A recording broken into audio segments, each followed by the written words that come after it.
구약성경 1032면 쯤에 있습니다. 이사야서 52장 7절로 10절까지 말씀을 제가 대신 봉독해 올리겠습니다.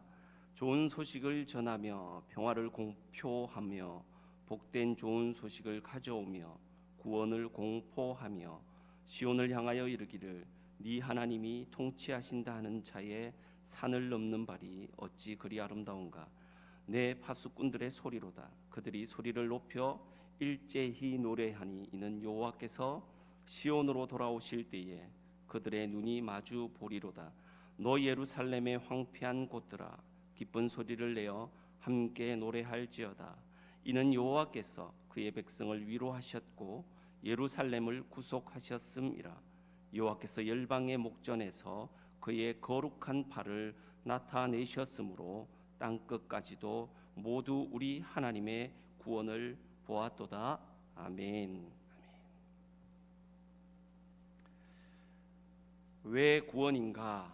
라는 말씀의 제목을 가지고 이 시간 은혜를 나누도록 하겠습니다. 이스라엘 민족과 우리 민족은 참 비슷한 민족인 것 같아요.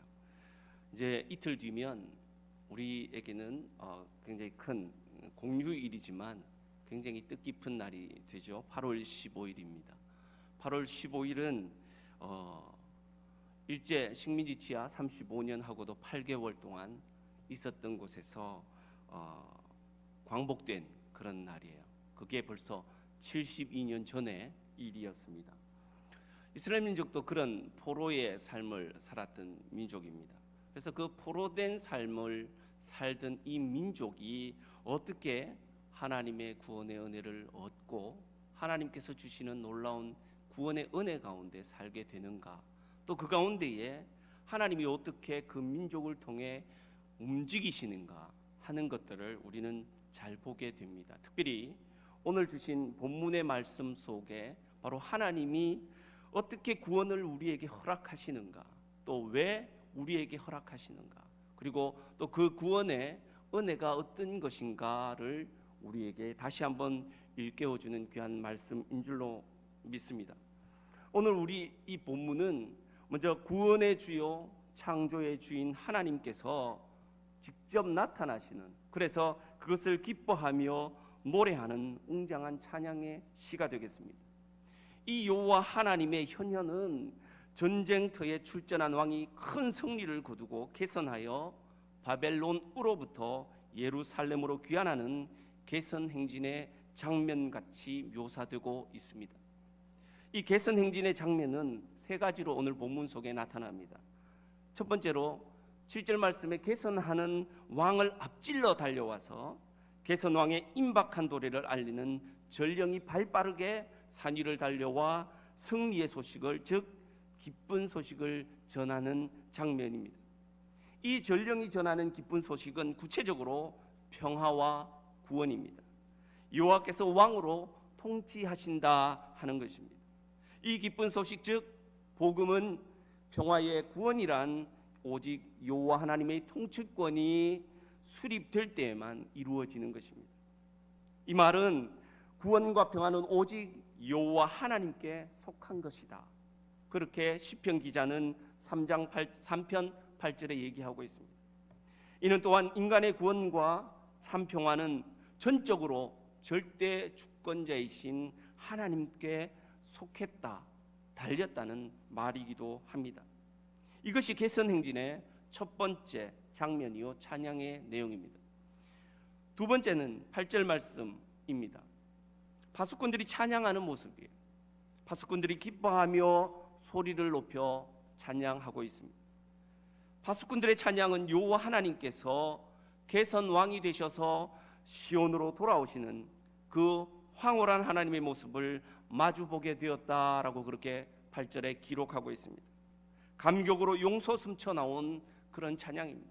하나님과 마주보는 그러한 자리에 설 수 있었던 것이 기쁨이요 찬양이 되는 것입니다. 9절 10절 마지막 장면은 산산이 부서져 버린, 폐허가 되어버린 그 예루살렘의 잔해 조각들이 모두 하나로 모여 한 목소리로 합창하는 모습을 보여주고 있습니다. 이 합창의 내용은 모든 이방 나라들이 보는 앞에서 하나님 여호와의 능력을 나타내셨기 때문에 그들이 여호와의 구원을 보았다는 것입니다. 그 구원의 내용은 하나님께서 당신의 백성을 위로하시고 예루살렘을 속량하셨으며 그리고 하나님의 거룩한 팔을 나타내셨다라는 이 세 가지의 찬양으로 오늘 본문 말씀은 이루어지고 있습니다. 그런데 여러분, 여기에서 우리가 기억할 것이 있습니다. 과연 지금 이 찬양을 부르고 있는 이 시점에서 이스라엘은 어떤 상황일까 하는 것입니다. 찬양을 할 만큼 편안한 처지의 상황에 놓여 있지 않다는 것입니다. 그들은 바벨론의 포로 민으로 절망 가운데 탄식하고 있는 상황이라는 것이죠.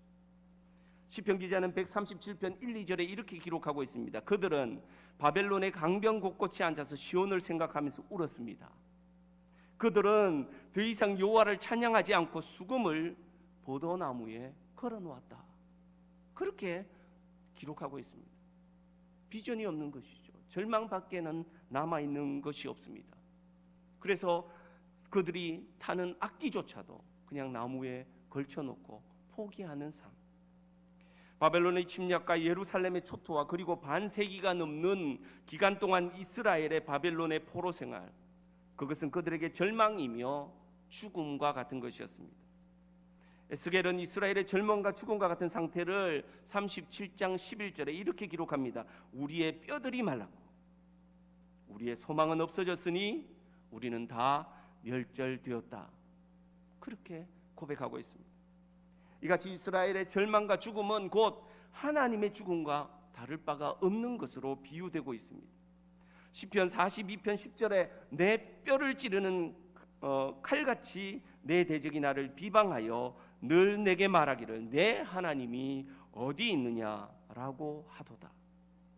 시편 3편 2편에 나를 빗대어 하나님도 너를 돕지 않는다 라고 빈정대는 자들이 어찌 이렇게도 많습니까? 라고 고백하는 것을 볼 수 있습니다.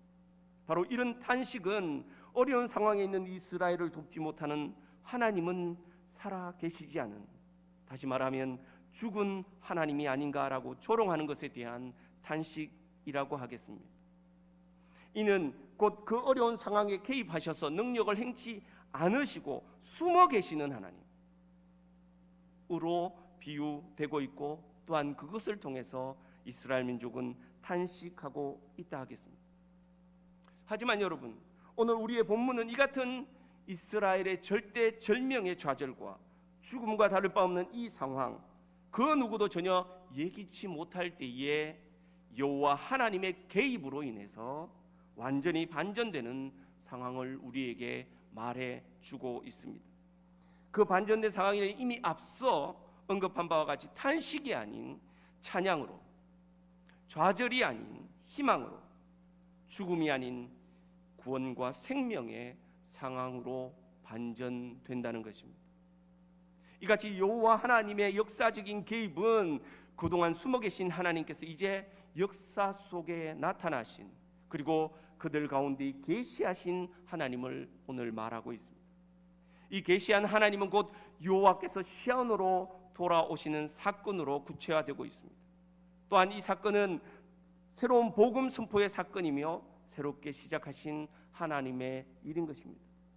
이 사건으로 통해서 이스라엘은 새로운 희망을 가지게 되고 새로운 구원의 은혜 가운데 있게 된다는 본문의 내용입니다. 그렇다면 이 시대를 살아가는 저와 여러분들은 과연 이 구원이 어떤 의미로 다가오십니까? 이 구원은 그냥 한 민족에게 나타나셨던 어떤 한 신의 그냥 대변되는 일일까? 혹 그렇게 생각하고 있지 않습니까? 오늘 살아가는 저와 여러분들이 과연 이 이사야서 52장 7절로 10절까지 이 말씀이 던져지는 그 의미는 무엇일까? 우리는 한번 생각해 볼 필요가 있다고 생각되어집니다. 먼저 우리에게 주신, 또 이스라엘 민족에게 허락하신 오늘 본문의 말씀 속에 그 구원의 의미는 어떤 것일까? 첫 번째로 하나님의 적극적이고도 명확한 뜻이 바로 이 구원이기 때문에 그렇습니다. 성경에서 인류를 향한 하나님의 사랑을 말한 구절을 말한다면, 가장 유명한 구절을 말한다면 저는 감히 요한복음 3장 16절을 들 수 있을 것 같습니다. 그 이유는 간단합니다. 제가 그 요한복음 3장 16절을 하나하나 끊어서 한번 풀이를 해봤습니다.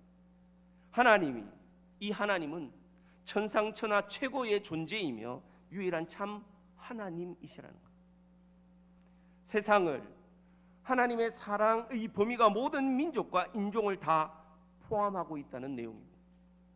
이처럼 사랑하사 세상의 무엇과도 비교할 수 없는 최고의 사랑입니다. 독생자를 주셨으니 바로 최고의 선물이요 최고의 하나님이 우리를 사랑하신 행동이십니다. 하나님의 사랑의 표현의 극치이십니다. 누구든지 하나님이 제한 없는 초청을 말합니다. 잘났든 못났든 배웠든 못 배웠든 가졌든 갖지 못했던 주님의 초청에 응답하기만 하면 되는 것입니다. 저를 믿는 자마다 하나님을 믿음으로 받아들이는 데 있어서 단순한 을 우리에게 얘기하고 있습니다. 그냥 믿기만 하면 그 구원의 은혜가 우리에게 주어진다는 사실입니다. 멸망하지 않고 하나님이 주신 귀한 자유입니다. 이것은 우리가 죄로 인하여 고통받지 않도록 죄의 고통에서 자유를 선포하신 것입니다. 영생을 얻으리라. 하나님은 최고의 축복으로 영생을 우리에게 말씀해 주셨습니다. 하나님은 하늘나라 즉 천국의 축복을 말씀하시면서 우리가 받은 궁극적인 은혜라고 그렇게 말씀하고 있다는 것입니다. 즉 하나님께서 자신의 아들을 희생하면서까지 우리를 사랑하고 구원하시겠다는 명확한 의지의 표현인 것입니다. 그렇기 때문에 구원은 그냥 우리가 살다가 맞닥뜨리는 일련의 사건이 아니라 이미 계획하시고 결정하신 하나님의 뜻인 것이라는 겁니다. 우리는 어떤 상황들이 우리를 힘들게 하고 좌절시킬 때가 분명히 있습니다. 그러나 그러한 상황들이 과연 우리에게 어떤 모습으로 변할지는 아무도 알지 못합니다. 그러나 더 확실한 것은 하나님의 뜻 가운데 이것들이 이루어질 일이라는 사실을 우리는 믿어야 될 줄로 압니다. 두 번째, 구원이 우리에게 주는 의미, 왜 구원인가 하는 그 질문에 이렇게 답하고 싶습니다. 이 구원은 우리 인생에서 가장 필요한 것이기 때문에 그렇습니다. 누가복음 12장 16절에서부터 21절까지의 내용을 보면 한 부자가 나옵니다. 밭에 소출이 너무너무 많아졌습니다. 그래서 창고를 늘립니다. 그곳에 가득가득 쌓아둡니다. 요즘 말로 한다면 사업이 크게 번창하여 성공을 이룬 것입니다. 이 부자는 자신의 성공을 위해서 달려왔고 그것을 위해 힘써왔지만 하나님을 외면하면서 살았습니다. 남부럽지 않은 성공을 이루고 난 후 이제는 먹고 마시고 즐기자 하며 남은 인생을 즐길 계획을 하며 희희낙낙하고 있는 상황입니다.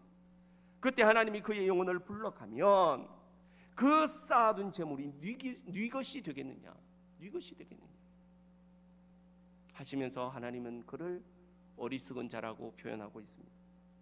인생은 하나님도 모른 채 예수님의 구원에 초청을 외면하고 사는 인생은 어리석은 자라는 말씀입니다. 미국의 34대 대통령인 아이젠하워, 여러분 잘 아실 것입니다. 그가 유명한 이유는 특히 그가 이 한국 땅에 최초로 방문한 미국 대통령이라는 겁니다. 그가 방문한 것은 우리나라의 6.25 전쟁이 끝나고 그 6.25 전쟁 끝난 이후에 종전이 선언되고 난 이후에 찾아왔습니다. 수많은 업적을 남기고 수많은 일을 한 귀한 대통령입니다. 그런데 그가 죽음을 앞두고 임종을 앞두고 그의 친구 빌리 그레암 목사가 30분간 면회를 마치고 이 빌리 그레암 목사가 돌아서 나오려고 할 때에 이 아이젠하워 대통령이 그 목사님의 손목을 잡습니다. 그리고는 이렇게 고백합니다. 하나님을 어떻게 만나야 할지 제게는 확신이 없습니다. 도와주십시오. 이 아이젠하워의 이 마지막 부탁을 빌리 그레암은 듣고 성경을 펴서 어떻게 하나님의 자녀가 될 수가 있고 죄 사함을 받을 수가 있는지 진지하게 설명합니다. 선행으로 구원받는 게 아닙니다. 우리의 무슨 업적이 있다고 하나님 앞에 갈 수 있는 것이 아닙니다.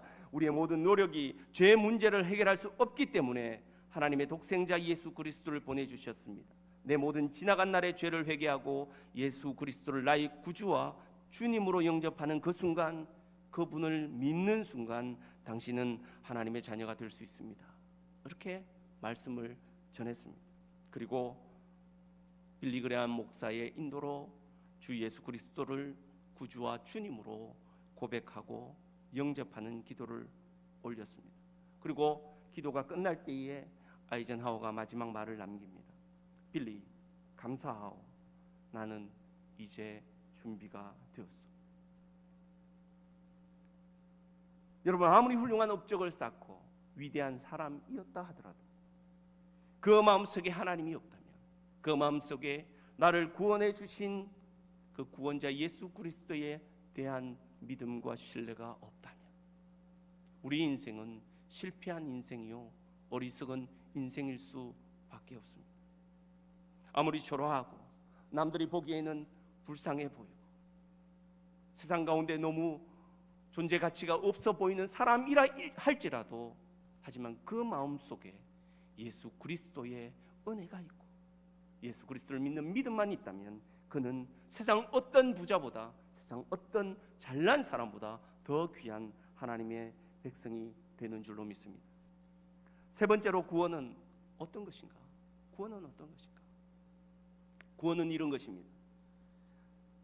오늘도 이 구원을 이루기 위해 하나님이 팔을 걷어붙이고 일하시고 계시기 때문에 그렇습니다. 여러분, 오늘 10절 말씀을 한번 읽어보겠습니다. 여호와께서 열방의 목전에서 그의 거룩한 팔을 나타내셨으므로 땅끝까지도 모두 우리 하나님의 구원을 보았도다. 여기에서 그의 거룩한 팔을 나타내셨으므로 라는 구절이 있습니다. 이 구절을 영어로 해석하면 그 내용이 이렇습니다. 하나님께서 거룩한 팔을 걷어붙이셨다라는 말이에요. 여러분, 옷을 입고 일을 할 때에 이렇게 소매를 걷어붙이는 액션을 많이 합니다. 뭐냐면 일 시작하겠다는 의미이기도 하고, 일을 할 때 거추장스러우니까 좀 걷는 것도 있지만, 오늘 성경은 하나님께서 이 팔을 걷어붙이셨다는 거예요. 뭔 말입니까? 하나님이 일하시겠다는 강력한 표현의 의지입니다. 여러분, 일을 하시는 하나님, 그냥 가만히 우리 곁에서 지켜보시는 하나님이 아니라 그분이 직접 팔을 걷어붙이고 우리와 함께 우리 가운데서 일을 하신다는 거예요. 우리 말씀을 하나 찾아보도록 하겠습니다. 예레미야 33장 1절로 3절까지의 말씀입니다.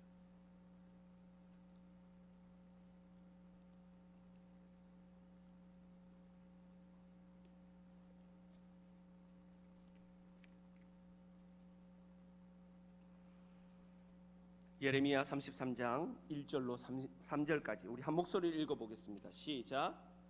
예레미야가 아직 시위대 뜰에 갇혀 있을 때에 여호와의 말씀이 그에게 두 번째로 임하니라. 이르시되, 이를 행하시는 여호와, 그것을 만들며 성취하시는 여호와, 그의 이름을 여호와라 하는 이가 이와 같이 이르시도다. 너는 내게 부르짖으라. 내가 내게 응답하겠고 내가 알지 못하는 크고 은밀한 일을 내게 보이리라. 예레미야가 지금 시위대 뜰에 갇혀 있어요. 탈출할 수도 없고 거기에서 나올 방법도 없어요. 근데 두 번째로 오늘 여호와께서 예레미야에게 임하셔서 말씀하시는 내용이 일을 행하시는 여호와, 그것을 만들며 성취하시는 여호와, 그의 이름을 여호와라 하는 이가 이와 같이 이르시도다. 저와 여러분들이 믿는 그 하나님은 우리를 그냥 가만히 보시는 분이 아니에요. 네가 어떻게 사는지 내가 한번 두고 볼 것이야 라고 얘기하며 그렇게 계신 분이 아니라는 얘기예요. 일하시는 여호와, 그 일을 통해서 하나님이 의도하시는 그 의도하심의 일을 성취하시는 여호와, 바로 그 여호와가 저와 여러분들의 하나님이신 줄 믿습니다.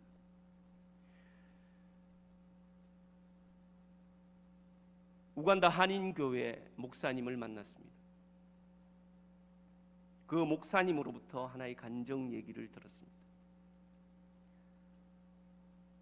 2013년도 7월 29일에 일어난 일입니다. 부산 비전교회라는 담임의 이 김성관 목사님이신데요, 그 비전교회에서 단기 선교팀이 왔습니다. 저도 우간다를 가봐서 아는데 굉장히 멉니다. 한 22시간, 근 만 하루를 비행기를 타야 하는 고된 사역지입니다. 그곳에 출발해서 도착했습니다. 그런데 갑자기 선교팀의 일원이었던 최슬기양, 그때 나이로 21살이었습니다. 그만 심장 질환으로 선교지에서 생명을 잃고 맙니다. 선교를 시작하기도 전에 목숨을 잃고 말았습니다. 최슬기양이 평소에 심장 질환을 앓고 있었기 때문에 늘 조심했습니다. 어디를 가더라도 항상 조심했고 부모님이 항상 같이 했고, 그래서 그를 잘 케어했습니다. 근데 어느 날 이 최슬기 양이 내가 단기 선교 가고 싶다라는 거예요. 하나님의 일을 좀 해보고 싶다는 거예요. 내 친구들은 다 단기 선교 가고 복음을 위해 헌신하는데 나는 이게 뭐냐는 거예요. 몇 달을 졸랐다는 거예요. 근데 이 최슬기 양의 심장 질환이 아무도 몰랐어요. 부모님이 그것을 얘기하지 않았어요.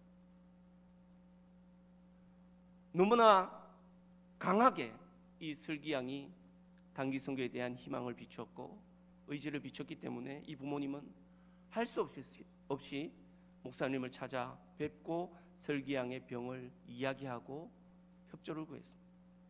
목사님은 당연히 오케이 했습니다. 내가 잘 케어하겠다. 그리고 데리고 왔던 것이에요. 근데 도착하자마자 심장 질환으로 죽게 됩니다. 너무나 갑작스러운 일 때문에 모두 정신이 없는 상황이었습니다. 그 상황에 이제 이 슬기양 부모님에게 전화를 합니다. 이 사실을 알렸습니다. 그리고 어떻게 해야 될지 앞이 깜깜했습니다. 조금 있다가 슬기양 부모에게 다시 전화가 옵니다. 그리고는 그 슬기양 부모가 이렇게 얘기를 하더라는 것이죠. 한국에서 장례 준비를 하고 있겠습니다. 남은 일정 차질 없이 모두 진행해 주십시오. 한치의 흐트러짐도 없이 단기 선교를 잘 마치고 돌아와서 여기에서 우리 장례하도록 했으면 좋겠습니다. 이후 선교팀은 10일 동안의 여정을 선교 일정으로 모두 잘 소화했습니다. 그때 이 부산 비전교회 김성관 목사님의 고백은 이렇습니다. 저는 목회를 그만둘 수도 있을 것 같다는 생각이 들 정도였다. 너무 충격이었기 때문에 그렇습니다. 자신이 그 최슬기 양을 도와주겠다, 잘 케어하겠다 약속하고 데려갔는데 도착하자마자 죽게 되는 그 상황 앞에 그는 좌절과 실망밖에 할 수 없었습니다.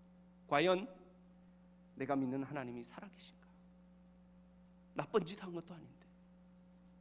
또 최슬기 양의 부모는 사랑하는 딸을, 21살짜리 이 딸을 선교지에서 잃어버렸던 그 자괴감과 그 불편한 마음들,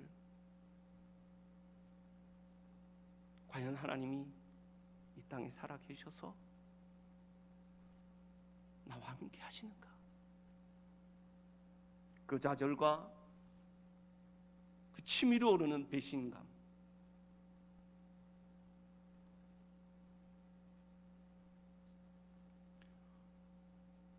그런데 하나님은 이 일로 통해서 어떤 일을 만들어내셨나 하면요, 김성관 목사님으로 통해서 유니온 비전 미션이라는 선교단체를 만들게 하셨고요, 그리고 최슬기 기념교회라고 우간다에 세우게 하셨고요, 최슬기 기념 유치원을 세우게 하셨습니다. 그리고 2017년 지금까지 김 목사님을 통해서 우간다에 236개의 교회를 세우셨습니다. 유치원 11개, 학교 6개를 건축했습니다. 특히 영적 탈진을 막기 위한 선교사님들을 위해서 선교사 컨퍼런스를 매년 이어나가고 있습니다. 망구나무 밑에서 다 쓰러져가는 초가지붕 밑에서 335 모여서 많게는 10명, 20명 모여서 예배드리던 그 선교사님들에게 교회를 지어주므로 100명이 되고 200명이 되는 하나님의 역사를 그의 눈으로 직접 보았다는 간증을 들었습니다. 한 사람의 죽음이 새로운 씨앗이 되어서 수많은 결과물을 낳게 된 것이죠. 예화일 수 있습니다. 그냥 우리 주변에 사는 사람의 얘기일 수 있습니다. 그러나 저는 그렇게 받아들이지 못하겠습니다. 내 삶 가운데서도 하나님 분명히 살아계셔서 무언가를 하실 일을 준비하고 계신 하나님을 저는 믿습니다. 팔을 걷어붙이고 일하시는 그 하나님을 저는 믿습니다.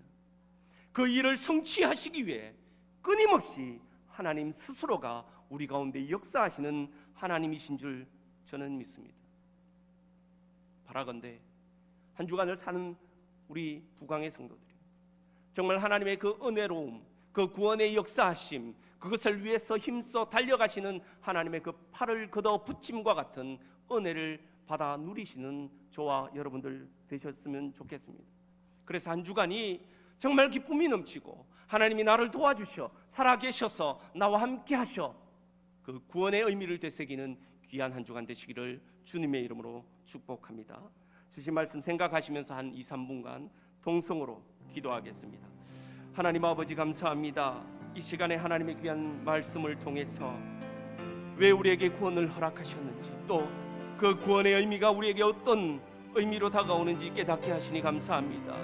하나님의 온전하신 뜻, 명확하고도 분명한 그 뜻을 위해서 우리를 구원하신 그 구원이라는 것을 되새기게 하셔서 감사합니다. 우리에게 가장 필요한 것이 바로 이 구원임을 다시 한번 깨닫게 하시니 감사합니다. 하나님 아버지, 우리의 삶 가운데에 이 구원보다 더 나은 것이 없음을 이 시간 고백하게 하여 주시옵소서. 특별히 하나님이 주시는 그 놀라운 은혜 가운데에 지금도 역사하시고 지금도 나와 같이 함께 일하시며 나를 위해 팔을 걷어붙이시는 하나님이심을 믿게 하시니 감사합니다. 그 하나님 나와 함께 하셔서 오늘 이 말씀을 통해서 한 주간 우리의 평생의 삶 동안에 하나님 기쁨으로 주님 앞에 영광 돌릴 수 있도록 주여 역사해 주옵소서.